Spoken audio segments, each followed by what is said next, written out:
বাংলায় হিন্দু মুসলমান বাঙালি নন বাঙালি যারা আছে তারা আমাদের ভাই, তাদের রক্ষার দায়িত্ব আপনাদের উপরে, আমাদের জন্য বদনাম না হয়। বঙ্গবন্ধু শেখ মুজিবুর রহমান 1971-এ যিনি পাকিস্তানের হাত থেকে যুদ্ধ করে তৈরি করেন স্বাধীন বাংলাদেশ। বাংলাদেশ 1971-এর আগে যে দেশের নাম ছিল পূর্ব পাকিস্তান, যা পাকিস্তানের অধীনে ছিল, আর পাকিস্তান যার নাম ছিল ওয়েস্ট পাকিস্তান। আর এই দুই পাকিস্তানের মধ্যে ধর্ম ছাড়া বাকি সবকিছুই ছিল আলাদা।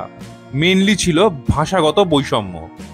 মুজিবুর রহমান যিনি আওয়ামী লীগ তৈরি করেন বাংলাদেশে, মেনলি যার উদ্দেশ্য ছিল বাংলাদেশের সাধারণ মানুষ তাদের দাবি আদায় করা পাকিস্তান গভর্নমেন্ট থেকে।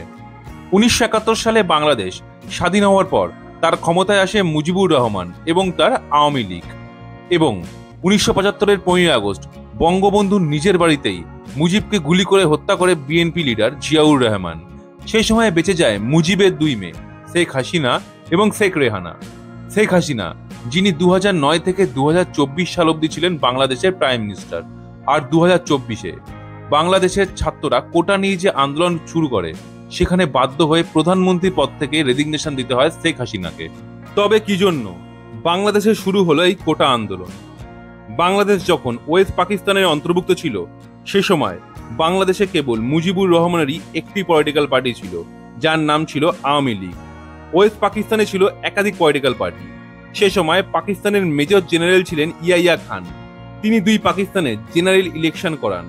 আর এই সময় আওয়ামী লীগ পূর্ব পাকিস্তানের 169টা সিটের মধ্যে একাই 167টি সিট পায়, এবং পাকিস্তানের অ্যাসেম্বলিতে মোট 300টি সিটের মধ্যে উইথ মেজরিটি আওয়ামী লীগ 167টি সিট পেয়ে ইজিলি পাকিস্তানের সরকার গঠন করতে পারত। কিন্তু ওয়েস্ট পাকিস্তানের মেজর জেনারেল ইয়াইয়া খান যা একদমই সমর্থন করেনি। মুজিব ও তার আওয়ামী লীগকে পাকিস্তানে সরকার গড়তে বাধা দেওয়া হয়। এরপর মুজিবুর রহমান 1971-এর 7ই মার্চ ওয়েস্ট পাকিস্তান থেকে বেরিয়ে স্বাধীন বাংলাদেশ তৈরি করার কথা বলেন। আর মুজিবের এই যুদ্ধে যেসব বাংলাদেশি যোদ্ধারা সামিল হয়েছিল তাদেরকেই বলা হয় মুক্তিযোদ্ধা বা ফ্রিডম ফাইটার। যেহেতু মুক্তিযোদ্ধাদের জন্যই বাংলাদেশের স্বাধীনতা আসে, তাই মুজিবুর রহমান বাংলাদেশের প্রেসিডেন্ট হওয়ার সাথে সাথেই বাংলাদেশের সিভিল সার্ভিসে মুক্তিযোদ্ধাদের জন্য 30% আসন সুরক্ষিত করেন। আবার 1997-এ এ কোটা শুধু মুক্তিযোদ্ধাদের ছেলেমেয়েদের জন্য, এবং পরবর্তীকালে 2010 সালে এই কোটা আরো বাড়িয়ে পরবর্তী প্রজন্মের জন্য সুরক্ষিত করা হয়। আর এই কোটার প্রতিবাদেই বাংলাদেশের রাস্তায় নামে লক্ষ লক্ষ বাংলাদেশি স্টুডেন্টরা। বাংলাদেশের সুপ্রিম কোর্ট 21শে জুলাই 2024 এই কোটা সিস্টেম পুরোপুরি চেঞ্জ করে দেয়। কোটার নতুন অর্ডার অনুযায়ী এই কোটার 93% মেরিট স্টুডেন্টদের জন্য রাখা হয়, যেটা আগে ছিল 44%। আর মুক্তিযোদ্ধাদের জন্য রাখা হয় 5%, যেটা আগে ছিল 30%। বাকি 1% মাইনরিটি কমিউনিটির জন্য আর 1% ডিসেবল মানুষদের জন্য রাখা হয়। এরপরও প্রশ্ন একটি থাকে, ছাত্রদের দাবি মেনে নেওয়ার পরও শেখ হাসিনাকে রেজিগনেশন দিতে কেন বাধ্য করা হলো? মুক্তিযোদ্ধাদের নাতিপুতিরাও পাবে না, তাহলে কি রাজাকারের নাতিপুতিরা পাবে? সেটা আমার প্রশ্ন, দেশবাসীর কাছে প্রশ্ন। শুধু এই কথা বলার জন্য ছাত্ররা তাদের আন্দোলন চালিয়ে যেতে থাকে। রোড, হসপিটাল, রেলওয়ে সব জায়গা অবরোধ করতে থাকে ছাত্ররা। বাধ্য হয়ে শেখ হাসিনা 5ই আগস্ট 2024 প্রধানমন্ত্রীর পদ থেকে ইস্তফা দেন এবং হেলিকপ্টার করে ভারতে পালিয়ে আসেন। তারপর ছাত্ররা গণভবনে ঢুকে যে অত্যাচার চালায় তার চিত্র আমরা প্রত্যেকের নিউজ চ্যানেলে দেখেছি। আরো দুঃখের বিষয়, চতুর্দিকে বঙ্গবন্ধুর মূর্তি ভাঙা এবং তার মূর্তির উপর উঠে করা কার্যকলাপ। শেখ হাসিনা সরকারের কোটা সিস্টেমের বিরোধিতা আমরা সবাই করেছি, তবে ছাত্র আন্দোলনে ছাত্রদের দাবি মানার পরও যেভাবে গণভবনে ছাত্ররা লুটপাট চালায় তা ভাষায় বর্ণনা করা যায় না। এখানেই তারা থেমে নেই। বাংলাদেশের ফেমাস ক্রিকেটার মুস্তাফিজ বিন মুর্তজার বাড়িতে আগুন লাগানো হয়, কারণ তিনি আওয়ামী লীগ করতেন বলে। একের পর এক হিন্দু মন্দির ভাঙতে শুরু করে এবং হিন্দুদের হত্যালীলা করা হয়। প্রথমবার ভারতের প্রধানমন্ত্রী নরেন্দ্র মোদী প্রধানমন্ত্রী থাকাকালীন তার অফিসিয়াল কোনো লেটারে হিন্দু শব্দটি ব্যবহার করেছেন বাংলাদেশে হিন্দুদের বাঁচানোর জন্য।